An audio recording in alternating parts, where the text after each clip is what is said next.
Hi there. We're continuing our progress through the Proverbs, the Mishle Shlomo, the Life Sayings of Solomon. We're in chapter 29 and we're looking at verses 5 to 8.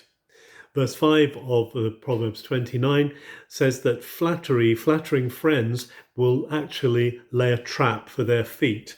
That being nice to people just to be nice, but not being honest, not being upfront, is actually a way of leading them into a trap, into a snare. So let's always be careful that we're not flattering, but we are loving, and we're also able to speak truth and appreciation, but also correction where it's needed.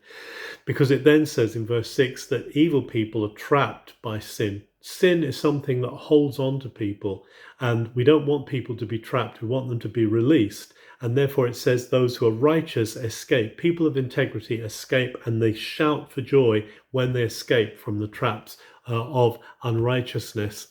Verse 7 in the original Hebrew says, Yodea Tzaddik Din Dalim Rasha Lo Yavin Da'at, which means the person of integrity rightly adjudicates for the poor, but the wrongdoer cannot get hold of this insight. The right thing always to do is to have a heart for the poor and adjudicate favorably for them. Just as Jesus says, blessed are the poor, for theirs is the kingdom of heaven. And because of that, when we act in line with God's will, we will be touching the hearts of the poor and we're blessing them.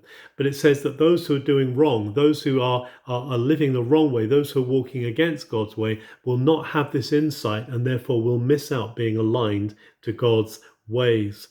And lastly, in verse 8, we read that mocking people, people who have maybe even loudmouth people who have so much to say, can get a whole town worked up. But the wise will calm anger. What a blessing it is that there are people who work for reconciliation. There are people who are not interested in stirring up trouble, but people who want to bring peace. They want to bring wholeness. They want to unite and not divide. They want to see people reaching out to one another, building bridges and not separating. Let's pray constantly for those who are involved in these works of reconciliation, those who are wise, who can calm anger. Have a good day.